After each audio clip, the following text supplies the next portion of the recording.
that प्रेम गली बड़ी सांकरी जहाँ में दो न समाही जब मैं था हरि जब हरि था तब मैं नाही जब मैं था हरि नाही.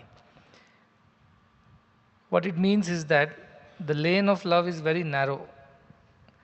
It's only one way. Two people cannot pass at the same time. When there is I, then there is no God. And when there is God, there is no scope for I, that is for my individuality to exist together. जब मैं था हरि नाही, अब हरि है मैं नाही. This is the essence of all spirituality. The tug of war that goes on and on in our minds since we are born with an identity until we die is this war between I and Sai, as I put it. When I is important, when yourself or your individuality or your personality is important, the scope for godliness is very limited. And when godliness takes over, this individuality has no place to exist. So the essence of all spirituality is to let the I dissolve and disappear into Sai. The individuality should become universality of existence as divinity. Like the river that travels many a terrain right from the peak of the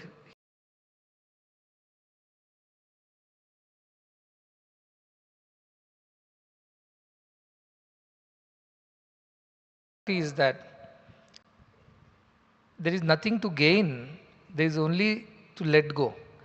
Suppose you need to go and get something from somewhere, then you have to put an effort that you have to travel a distance, acquire the thing, and then when you gain it by whatever means, then you own it. But spirituality is about letting go of what you already have. Need not get something from somewhere. And letting go of one's individuality is the whole essence of spirituality. Ashtavakra puts it very simply, Yada naham tada moksho, yada aham bandhanastada. When there is naham, I do not exist, or that sense of I does not exist, that's when you have moksha. That's then and there you have liberation. But when the yada aham, when we have this feeling that I exist, I am important as an individual, bandhanastada, that's where we get bound. And this I is the center or the core around which everything else revolves. All our mind, senses, the faculty of discrimination, everything is dependent on this core called I. I is the identity of oneself with one's body-mind complex. That individuality is the essence. If we can merge it into the universality of all existence, then you have attained everything spiritually. There is nothing more to attain. So this process is of unbecoming.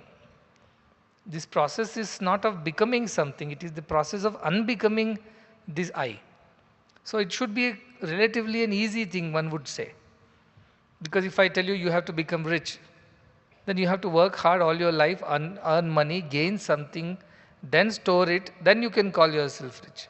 If I tell you should become knowledgeable, then you have to work hard, study, gain the knowledge, assimilate it, understand it, then you become knowledgeable, a vidwan. Similarly, for anything you have to go put efforts, get it from somewhere and acquire it, own it, then you become the owner of that. But spirituality is the reverse process of letting go of things till nothing remains. And that so-called nothingness is the everything that our scriptures talk about. In that state of existence, you become the universal self. So our spirituality is relatively a different concept where we have to let go, not acquire anything. So one would say, but if I acquire knowledge of the scriptures, would that help? It will only tell you what is to be finally the state that you must attain. And so that acquisition will only lead to that. That is why Kabir Das says, Poti padi padi jagmua pandit bhayana koi, dhai akshar prem ka padhe so pandit hoy. After reading all the scriptures, books and all kinds of places you have visited and learned from many teachers, if you haven't learned this 2.5 letter in Hindi, it would be prem, or this 4-letter word called love, then you haven't attained anything. And the one who has gained this has gained everything, says Kabir Das. So simple. He is a jnani by himself. So he doesn't care about anything. For him, nothing matters because he feels the universality of all existence. So he can never be poor. Though people would say he was a poor weaver, lived in a thatched roof hut by the banks of the river, and he had no possessions whatsoever. This is the description that the people who have seen him they give. But within himself, he never feels poor. He never feels lesser than anybody else, even though he is a simple weaver, because he feels that oneness of everything. And that is the beauty of spirituality. That Purnamadaha, Purnamidam, Purnat, Purnamudachyate. That fullness, that completeness, that satisfaction is ever existent in a spiritual being. He never feels any lesser or never feels wanting in anything, never needs to acquire something to become complete or make his happiness or joy complete. His joy springs from inside and is always complete. But for a person of the world, when they look at the spiritual person, to them it may appear, oh, what a terrible life, how poor he is, or how difficult it is, or how, no, whatever Akka Mahadevi said, all those tremendous austerities and terrible things are happening. So the onlooker thinks that this person is suffering. But this person thinks actually that the people in the world are suffering because they are bound with so much of individuality and ego, they are bound. They are baddha jivis. So the whole process is, when we think of ourselves as more important than everything else, the ego gets solidified, it gets further reinforced, this individuality becomes stronger, and then the scope for God to enter or God to occupy does not remain. So emptying oneself of one's own thing is what is the whole process of spirituality. So letting go of that idea, identity with oneself as the body-mind complex, and then all the thing that starts accumulating atop this idea, that has to be gotten rid of. So if you simply remove the very basic fundamental that individual I-ness is important, everything else will fall apart. That is the core, why it stands. So the whole process is unbecoming of all the ideas that we have accumulated from lifetimes, and that has shaped our thoughts, our habits, our what we call samskaras and vasanas, because these are coming from many lifetimes of our things that we have been repeatedly doing. We have made habits out of them. So what is that you need to acquire? What is the process? How do we become less I and more Sai? When you have no time for yourself and to think about how important you are and how important your needs are and how important it is that everybody should respect you, how important it is that everybody should be always saluting you or honoring you. You have no time for all these things. That is the only way to get rid of I. And how do you do that? By giving importance to others. When you give importance to the happiness, the welfare, the goodness of others, then there very little remains for you to spend time on yourself. And if you are free and idle and you are only working for your own self, then naturally you are layer after layer. Every time you achieve something, gain something, it is another layer added to this score of I. And it's getting thicker and thicker and thicker. It means that it will take that much longer to get rid of it, because it's like a snowballing effect. It grows and grows and grows with every experience which is related to this individual ego. It grows and grows and grows. And therefore it becomes even more difficult later to get rid of it. So why do I insist that we engage in this path of service, which is the fastest way? There is Jnana Marga also is there, where you meditate upon the higher self and slowly start identifying yourself with that higher self and slowly get rid of the lower self. That's one way, but that requires very steady mind, very sharp mind. But mind by nature itself is not steady and sharp. It is always getting engaged in the lower things by nature. So engaging in something which is selfless every day helps us to overcome this idea of I am important. And that slowly reduces this intensity of your attachment to your individual self and start creating a space for others also to come and exist in it.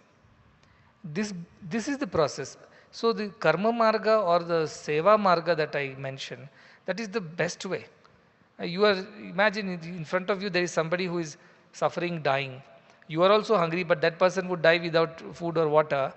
Your whole attention will go towards that person because you are seeing the intensity of somebody's requirement greater than yours. And that time when you do an act of selfless service, a little of your individuality shrinks. And then universality expands.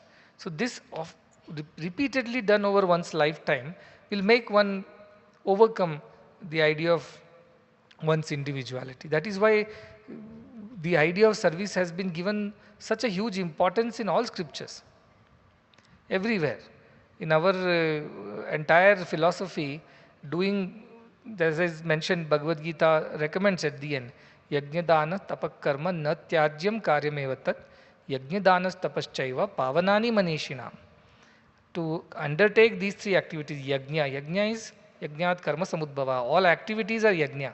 All activities are offered to the divine, not for one's own individual sake. This idea of mera kya, mujhe kya, nangeno, nandeno, this idea does not exist in yajna. Ella avarige. Everything is for God. For God's sake, we do everything. When you dress up and come for satsang, you dress up to look good to God. You want to come and present yourself in the best possible way, which will please the divine, not just pleasing me. Anybody who looks at you, they all should feel pleased. You come unkempt, whatever, properly dressed, improperly dressed, you create a sense of negativity around you. So we do this for whose sake? You can say, I want to do it because I want to look good. Then your eye will get stronger. But you want to do it because that is what I want to offer as an offering to God by appearing in a pleasant way. That's my offering to God. Suddenly, I changes into Sai. The idea changes, the attitude behind it changes. So, Yajna is the idea of offering everything to God. Thought, words and actions. That is the Yajna. Dana, charity. It means all that if you feel somebody's need is greater than yours, then by the virtue of dana, by the principle of dana, it should go to the other person. It is not about who owns it, who earned it, who rightfully deserves it. All that we do not ask. We simply ask whose need is greater. Whosever need is greater gets it. Tena tyaktena bunjita. That is the idea of dana. Give first to the needy whose need is greater than yours, and then you enjoy the rest. So this is how dana works. And tapaha. Tapaha is simply constant striving, constant craving, constant pining to experience the divine. That is tapa. It's burning sensation. As in Tripura Rahasya, he says, you like a man's hair which has caught fire, is burning. Now nothing interests him at that point in time. He wants to dunk himself, dip himself in water and douse the fire on his hair. That is tapa. That burning desire to know the truth, to liberate oneself, to get rid of the bondage of I, to be free, like a man whose hair has caught fire. That is tapas. That kind of desire, but mumukshutvam comes only in the company of the right people, who are also desirous of the same thing. If you stay in their company, you will also develop that desire. So what should we do? Yajna dana tapa means, yajna means whatever we are doing is an offering to God. For God's sake only. Whatever comes out of it is prasadam. I offer naivedyam to God in everything. It's as simple as that. Second, dana, whatever I have, if somebody's need is greater than mine, it goes to them. I am second, the other person becomes first. See, in yajna, God becomes important. In the dana, the others become important. And in tapa, this idea that I must liberate becomes important than the idea of bondage. The idea of enjoying and making whatever the pleasures of the world take a back seat. The lead is taken by the idea that I must realize the self. And that happens in the company of good people. Again, in the company of good people, you will know that how little you know and you become humble. So this happens to people who practice these things. See, if you do not put efforts and you just think that it will happen to you somehow, you will get lucky, it's not going to happen. It doesn't come so easy. Going back to again what he told, way back in 2011 and 12, I used to always ask that, can I realize the self? Is it possible? Whenever I would think, I would get only one answer. You are still some distance from that deservedness. Deservedness not from the point of view that you are not pure enough, you are not good enough. He said you are not just capable enough to handle that intensity of that experience. You are definitely deserving from the point of view of a discipleship, but you are not yet ready. Like the pot is to be baked. When it becomes dry, baked and strong, that's when you pour water. In a unbaked pot, in a kacha pot, if you put water, it will break. So that is why you should wait for that readiness. That readiness is the dissolution of I. That dissolution of I holds the key to all our spiritual experiences. So how do we do that? As I said, many paths are there, but this path is the simplest. When you do service is yajna. You're offering it to God in some other form, or in whichever God you pray to, you offer it in your mind. Dana, yes, because your time, energy is going to make somebody's life better. Somebody's welfare is uppermost on your mind. So it is a way of dana. And tapas, because you're doing it with only one idea, one ideology, one desire, one prayer. That this should lead me to trans- transcending of my individuality into the universality of everything. So we keep repeating this, it becomes a habit with us, it becomes our nature. That's how we become walking, talking, moving divine beings. So in our concept, moksha is not only thought of something that has to happen when you drop dead. Probably that is a moksha to a lot of people around you. Gotten rid of this fellow finally. When you see a lot of people, they are taken to their burial ground or whatever, there is a huge procession. So when came first time to Karnataka, I didn't see. In North, we do not celebrate with drums and bugles and singing and dancing. It is generally a sad affair. Everybody is chanting Ramanam, Satya Hai, and everybody is walking with a sober face. But here I saw everybody celebrating when somebody is on their final journey. And I asked somebody, how can this be? They said, no, he's going to God. So we are celebrating that he is going to God. But somebody, on a lighter note said, we are getting rid of him finally today. So we are celebrating this. No, that is not moksha for others. The idea is we are always conscious of this idea, fact that we are divine, and that is the moksha. When I doesn't exist, that is moksha basically. So the Jivan Mukti is the idea of our scriptures, not Videha Mukti. You die and then you go to some place and you attain some state. That is one way of it. That is also mentioned in the scriptures. But the real moksha is as you live here and now you are free. Why you are free? Because that binding, that problem of I does not exist you anymore. So nothing can stick to you. This is the idea of our scriptures and the idea of attaining moksha or attaining nirvana, attaining purnatvam, tattvam, whichever way you put it, is basically dissolution of this I. That happens only when we don't give so much importance to ourselves as we give it to others. So somewhere halfway through in my journey, I was very happy when I was getting a lot of these elevating experiences, and you don't have to deal with things of the world. First few years were very nice and light because all the time traveling to different worlds, every day was a light and sound show kind of, everything was beautiful, new gods, new places, new lokas, all the travels and the beautiful feelings. But soon later, very soon after all these experiences, it turned into a lot of hard work. And I was very disturbed, saying that I'm enjoying this, waking up and going to God, spending time on reading scriptures, meditating, then slipping into a state of blissful existence without a care of the world. And then again continuing that same process in the afternoon post lunch. And then ending the day on a beautiful note of reading some beautiful scripture or some chanting some mantras or stotras. It was such a beautiful life. I thought that is how it will go on, but it wasn't to be.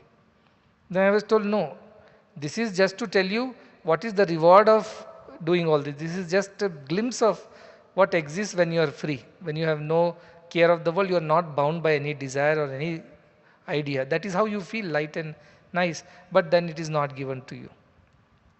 You have to engage in the world because there are a lot of people like a boatman, they also have to be carried. So the analogy that Bhagavan used was that think of a forest when everybody is having picnic, your friends, everybody has gone to the forest for a picnic.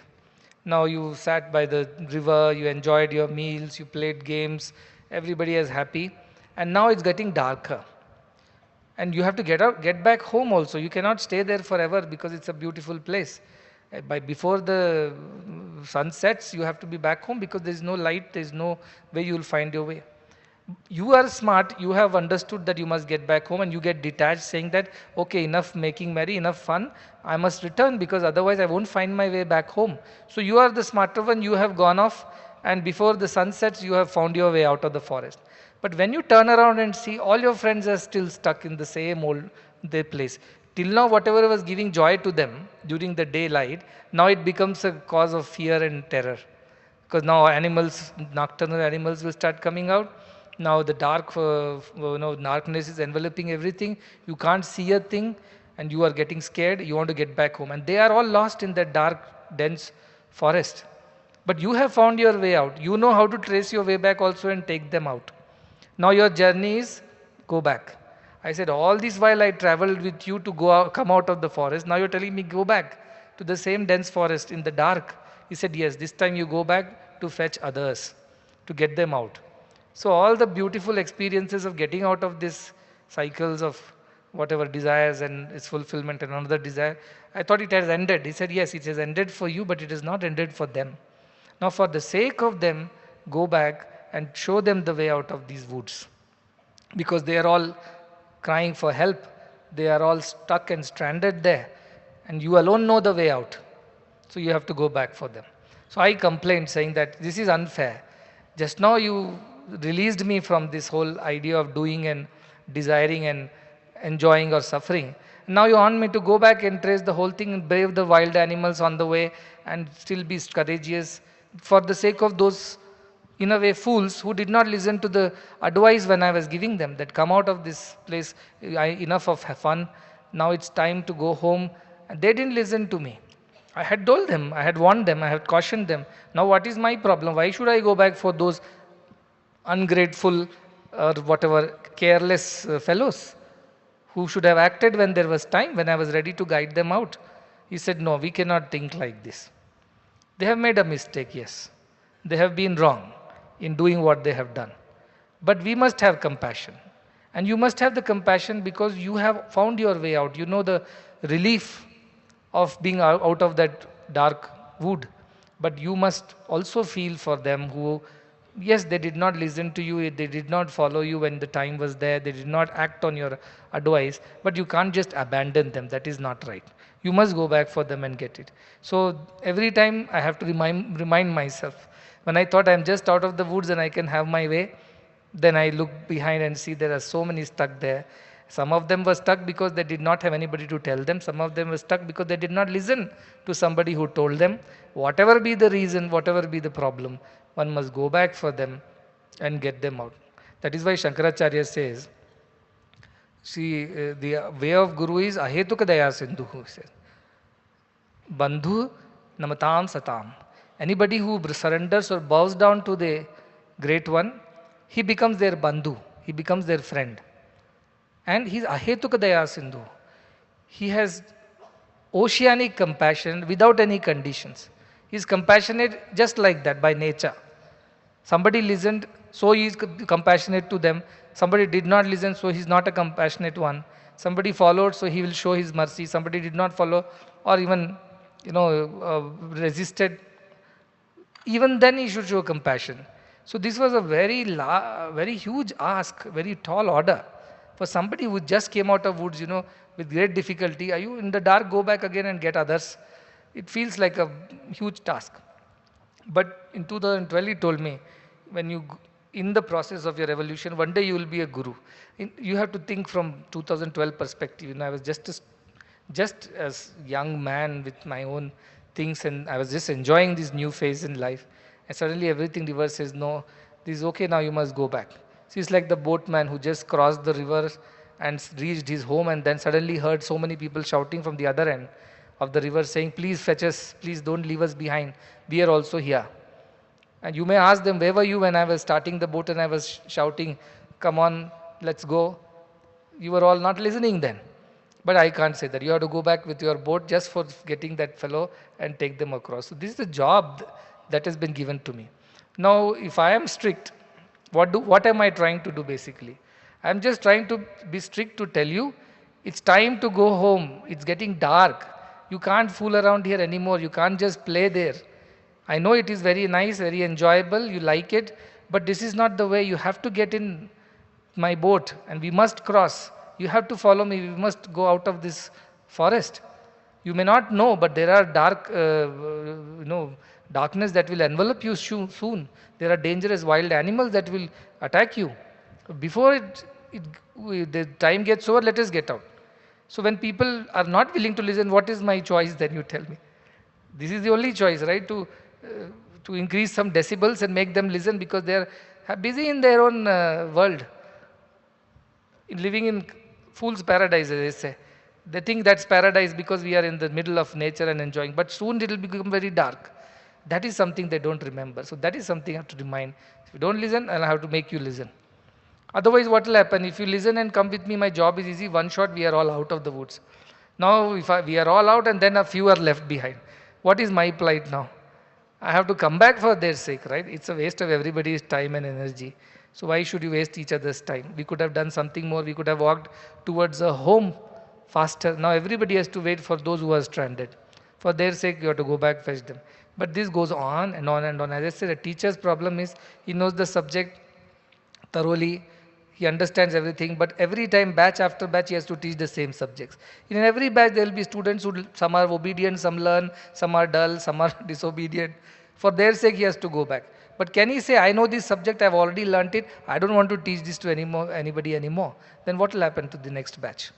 So teacher's job is like that. It is a job that requires, so even teachers sometimes, they have to be tough when students are not caring about the instructions or they're not obedient. It's simple as that. I don't see you as old people and young people, so don't think like that. Oh, he's respectful to the old, he's not. No, I see everybody as souls on their journey. Everybody is a student. Some are little ahead in the class, some are little lagging behind, but everybody is a soul who has no age.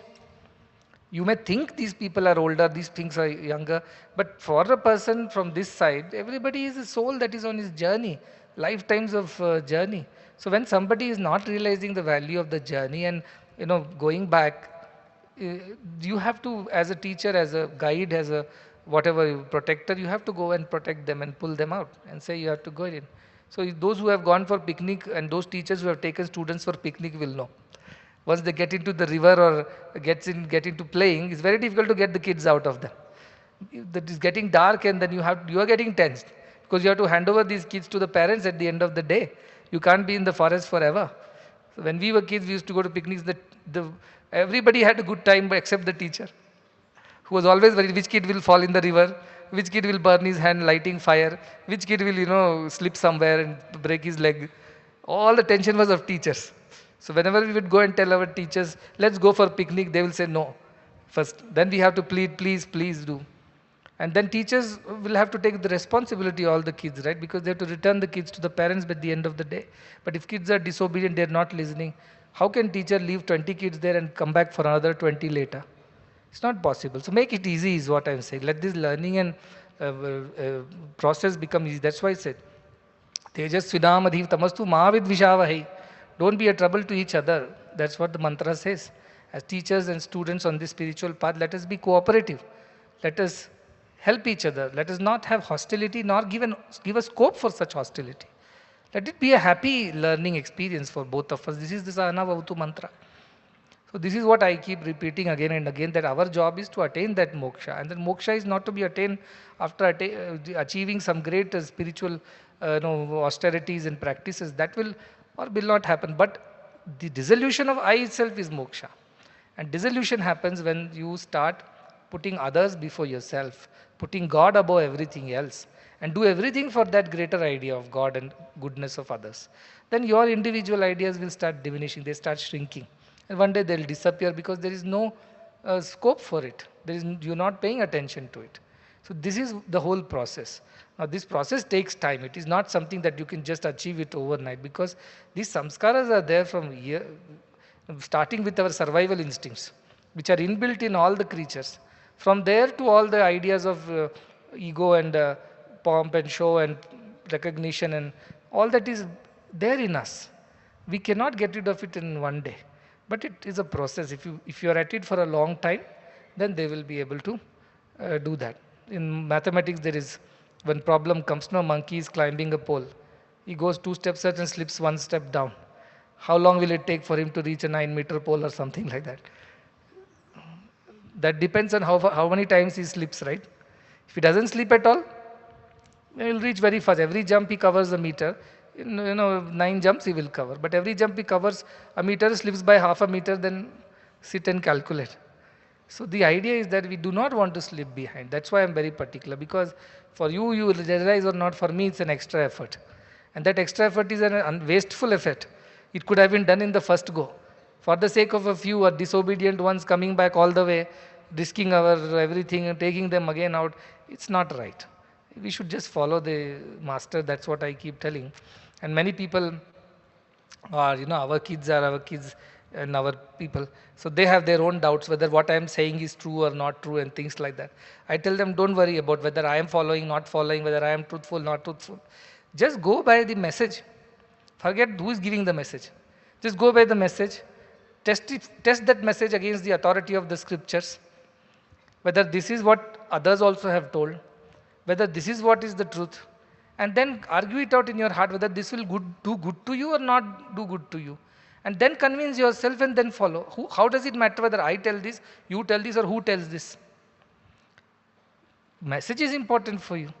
Follow the message. That is important. Some people, I should not say it again publicly. After these discourses, they have written a long mail of feedback to me saying that how you don't follow half the things which you tell us to follow. Why do you wear silk robes when you preach austerity? Why do you drive luxurious cars when you preach austerity? Why do you not come and eat in Sai Prasad canteen the food that you serve others? When you preach, everybody should eat it. This kind of question somebody has written to me. Now, what can I say as a teacher? What can I say to them? I can say that you have to still evolve and understand a little more. These kind of silly things people have written. But what can I say? And Bhagavan was there, I used to tell him like this. People say this and that about you. He used to say, if somebody spits at the sun, no, spit will fall on their face. This was his typical example. They don't understand. Because who left him? My God, the kind of criticism that he had to go through. And when he started on this journey and people used to write letters of threats to me, you better not do this, you are, defrauding people in the name of Sai Baba, this, that. I used to get very worried. Then I went and told him, he told that you need a little thick skin to be in spirituality. You have to be a little thick skinned. So I didn't understand that time. Gatti charmam, he said. Thick skin. Hard skin you should have. Then only you will survive this public bashing. And then when you try to correct somebody, the ego, individuality is so high that they will not like to be corrected. They would start finding fault in the guru, saying, do you do this? Do you follow this? I tell them, see, everything that I do is according to the position that I am in. Like Janaka Maharaja, he'll wake up in the morning, he will dress up in silk, gold, whatever is needed to rule the kingdom, because as a king he has to be respected by the people. And those whom he manages, or those whom he meets, they should develop some sense of obedience and respect. But end of the day, what would Janaka Maharaj do? He will come to his private quarters, remove everything and put it all aside and be free from that kingship and all the authority. But next morning again, like an actor on the stage, must put on all the garments and continue the show. This is what is given to everybody, whichever job you are in. My job demands what it demands, and I do that. So this is how ego can cloud our vision and make us misunderstand and misinterpret things told in good spirit also. You will think, no, it is being pointed, why I am being pointed, why I am being told. So this idea that first you follow, then you preach me, should not, it doesn't benefit anybody. Many students are there. A teacher is not following, why should we follow? Teacher is not following, that is teacher's problem, he will suffer. But what he is teaching is correct, that is truth, that is helpful. Follow, you will benefit out of it. I'll close with this one story of a teacher and a student. Once one teacher was there, a guru, he used to do Linga Puja, Shiva Puja every morning. And for that he needed a lot of milk. So there is a milkmaid, a girl, she would bring the milk from the other side of the river by coming in a boat. And will offer to the guru will do the puja. And one day it was very heavily raining and the river was flooded. So the girl came with the pot of milk to the other side of the river and she saw there was no boatman. Because river was in full speed, the boatman had not come. So she waited when the waters had subsided. The boatman came. Then she sat in the boat and came. But she was late by an hour maybe. The guru was very furious. He said, "See, you have broken my vow of doing puja at this time every morning. What have you done?" And things like that. So she was very apologetic. She said, The river was flooded. The boatman did not come, so I could not come with the milk. I'm very sorry. He said, what kind of sorry? And I don't want to listen to all this. If you had faith, you could have walked on the water and brought the milk to me. That's what he told the girl. And this girl, in all her innocence, thought, oh, my guru thinks that if I have faith, I can walk on the river, on the water. I need not wait for the boatman. So next morning, what happened? The rain continued, and the river was in full spate again. The boatman did not turn up. But she remembered, my guru told, if I have faith in God and if I want to do service to God and to guru, I must not stop. Nothing should stop me. I will walk on the water. So she chanted Om Namah Shivaya, Om Namah Shivaya, and walked on the river and came to this side. And she was on time. But guru was maybe napping, sleeping, thinking that anyway she'll come late by an hour because it's raining. But she came and he was surprised. He said, how did you come? Did the boatman come? He said, no, boatman did not come. Then how did you cross the river? You told me, Guruji, yesterday if I have faith I can walk on water and I can come. So I just walked on the water and came. What did you do? I chanted Om Namah Shivaya, Om Namah Shivaya, and I walked because I didn't want to delay your puja. The Guru said, that is not possible. She said, no, it happened for true. You told her it happened. The Guru said, no, I don't believe it. Show me. Then he said, come with me, she said. Then she went to the river side and then she told Om Namah Shivaya, Om Namah Shivaya, and she walked on the water and she was walking to the other side. Then Guru thought, oh, this is possible. This girl has achieved. I never tried this. Let me also try. He lifted his dhoti and sunk. Why he sung? Because he lifted his dhoti with the fear that what if I drown and the water should not touch me. So he did not have faith. He was telling Om Namah Shivaya by mere chanting by lips, but he did not have faith because if he had faith, why should he lift his dhoti? He could have as well walked like you walk on the plain dry ground. But she had the faith. The Guru, even if the Guru was not complete in his faith, the Shishya did not bother about that much. Her idea was the message. See, all the fight of all the religions in the world is happening because the messengers. People are attached to the messengers. Shaivites against Vaishnavites, against Shakyas, against Muslims against Hindu, or Hindus against Christians against Jews. Why all this has happened? Because we all went behind the messengers. My messenger is greater than your messenger. Who thought of the message? So don't worry about what your teacher is saying, what you're, whether doing or not doing. Don't start questioning others. You see what you can get out of it. How can it benefit you? How does it matter? That is important for you. That is important for you. So take the essence of the message. In Hindi they say, Aam khao, gutli mat gino. Enjoy the fruit. Why you want to count the seeds? Enjoy the fruit, they say. That is the idea. Whatever is being told, it's being told in the truest spirit of everybody's welfare. Whether it is bitter or sweet, whether it is easy to understand or difficult, whether it are to accept or not accept, that is all secondary. Most important is that what is being taught and told is with complete sincerity for one's welfare. And that's all I am interested in. Enjoy your freedom. Why you have to be living like a bound prisoner? Enjoy your freedom. And who has tied you? You have tied yourself. Nobody has tied you. Just realizing that I am not tied, I am not bound by my own individuality will free us. Like the Dhobi's donkey, who always thought that he is tied by a rope. But one day Dhobi did not have a rope. He didn't know how to control the donkey. The saint told, don't worry, just act as if you're tying the donkey. And he acted. There was no rope. And the donkey stood there by the river. And when in the evening he wanted to take the donkey back, the donkey is not moving from his place. So again he started worrying. Then the saint came and told, did you untie the donkey? He said, but I never tied the donkey in the first place. But he said, but you acted that you tied the donkey still thinks that it is tied. So just act as if you're untying. So he acted he is untying, and the donkey started walking backward. This donkey is our mind, you see. Desires are those imaginary ties, the delusions, what he's telling Akkamadi, say, break the back of all the delusions and desires in me. That is your dharma, that is your duty towards me, she says. That is the mercy that you should show me. That is the job of the Guru. So sometimes I have to act that I'm angry. I have to act that I'm upset. If I don't do that, some of you will stand there without moving. So I have to act. And that acting is unnecessary stress and pressure for me. I could do it more naturally. So just make it easy for each other. Mahavid Vishavahai, that is the way of spiritual progress. And before asking Guru is deservedness and your yogyate patrate, first you check whether what he is telling is good for me?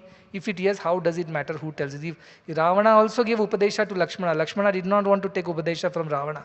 When Sri Rama told at the end, go, he's a Jnani, learn from. He said, what Jnani? He abducted Sita, he attacked you, he troubled us all. Why should I go? Then Rama tells him, all that aside, but there is Jnana in Ravana that you should go. And he made Lakshmana go there and perform the final rites of Ravana. So that is the idea. Take the jnana, that is important. Don't sit and get into this questioning and debating about things. That is not going to help us all. So enjoy the wisdom, realize it by practice, be free. Because if you are free, you can also go back and get more people who are stuck there.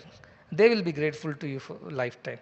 Instead of writing these kind of, distasteful feedback mails to me from anonymous IDs, rather take the message to your heart and practice it. That will do some good to you and to others around you. Trying to improve me is not your problem. I will improve myself. You try to improve yourself. That's more important. And another thing I'm saying, anybody who wants to tell me anything, please have the courage to write your name and address and write to me. These anonymous things are no good. Because it just shows that you have no character and no courage. If you have character and you have courage, write your name, write your address, and if it's a real feedback, definitely we'll work on it. If it's not a real feedback, I've already put a team on job saying, I've got this feedback, I don't know how much of it is real and unreal, please go and check every aspect of whatever has been written. But this is not the way to deal with things. You see, you're living here in a sacred environment instead of questioning God and His ways. You rather question your ways and your path. Don't worry about who is going where. Where are you going? Be concerned about that and walk this path. Don't waste your time in counting, as I said, the trees. Enjoy the fruit and benefit from it. And when you benefit, 10 others will benefit from you. And understand that and learn. That is my message for today.